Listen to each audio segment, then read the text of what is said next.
Unë besoj se Bashkimi Evropian ka qenë më tepër sepse lind pyetja për çfarë integrimi në BE po flasim? Po flasim për integrim origjinal, pra natyral apo artificial. Integrimi i Shqipërisë, nëse do të ndodh, do të jetë artificial. Pa nuk është se Shqipëria do t'i përmbushë vërtet po standarde në vitin që na ka premtuar ne kryeministri. Është pamundur. Pra do jemi si në NATO, do futemi se duhet futur kaq.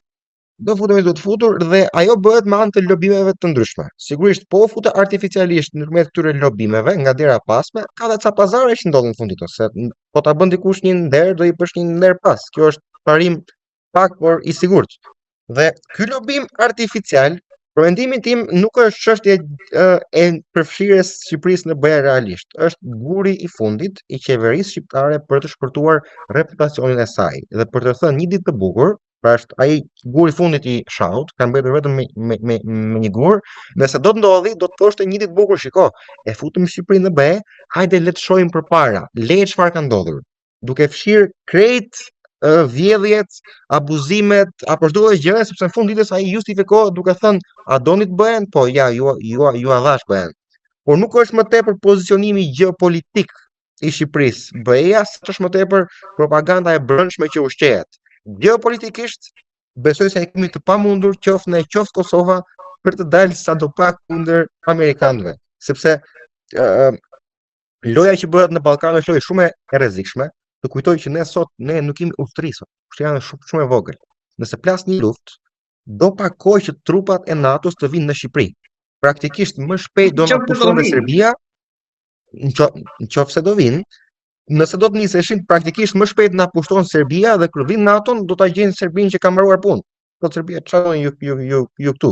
Pra, dhe vetmja gjë që ne mund mbrojmë janë këto baza të cilat Amerika ka ndërtuar Kosovë dhe pretendon të ndërtojë në vende ndryshme të Shqipërisë. Pra në fund ditës janë vetëm Shtetet e Bashkuara të Amerikës që do të na mbajnë ne, sepse në fund të ditës përsëri po e përsëris këtë, interesi që ne kemi për SBA-n për stabilitetin e Ballkanit është i lartë dhe ai bazohet vetëm nga qëndrimi i popullit shqiptar në tokat e tyre.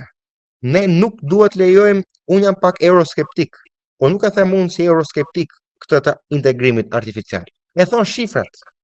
I përmbushim në shifrat? Jo. Po çfarë do të ndodhë kur futemi ne në BE? Do të marrim pasaportën e BE-s dhe do të kemi shpopullim masiv.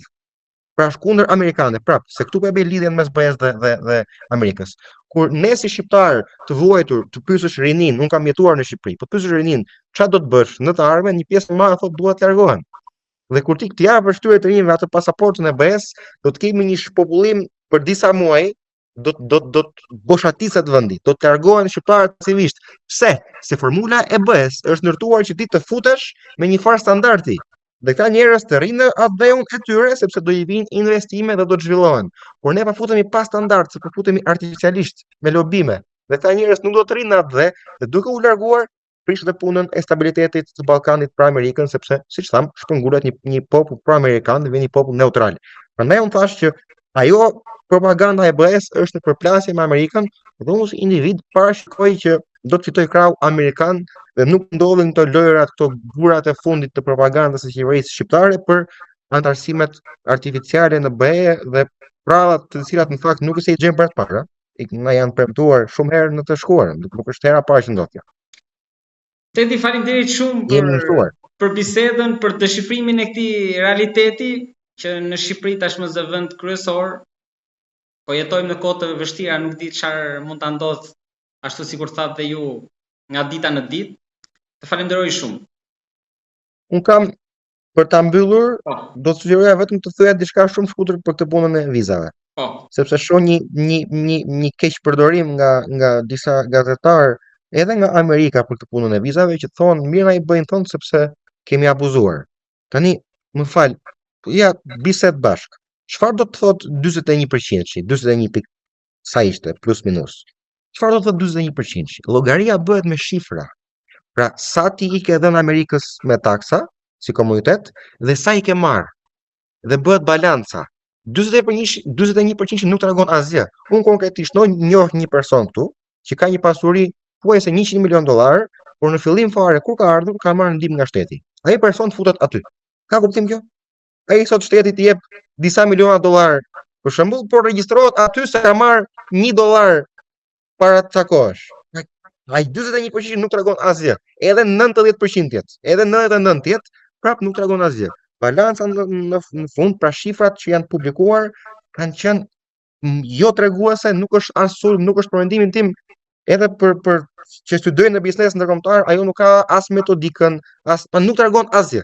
Dhe nuk është asgjë për të shqetësuar. Nuk tregon sa ne i japim Amerikës dhe sa i marrin. Po kjo vendos në Tiranë apo kishte një prapasken tjetër? Vendimi për këtë, për shkak të situatës në Tiranë? Vendimi për këtë është çështje e brendshme e Amerikës, duhet të kuptoni që jemi para midterms, nuk është e para që Trump e bën këtë dhe kjo është për të mbajtur aktive MAGA-n. Po djet pak më shumë sepse aty s'është Serbia. Nuk është Serbia për dy arsye. Një arsye është më kryesore që është kultura e vlerave familjare në emigrim. Po të shikojmë statistikat, shqiptarët kur emigrojnë të vendeve të ndryshme të botës, konkretisht Shtetet e Bashkuara të Amerikës, kanë tendencën të marrin dhe familjet e tyre. Dhe këta prindër që vinë marrin këto ndihma sociale. Ndërsa serbët kur emigrojnë, përgjithsisht, po flasim shifrat në përgjithësi, raste mikro ka të ndryshme.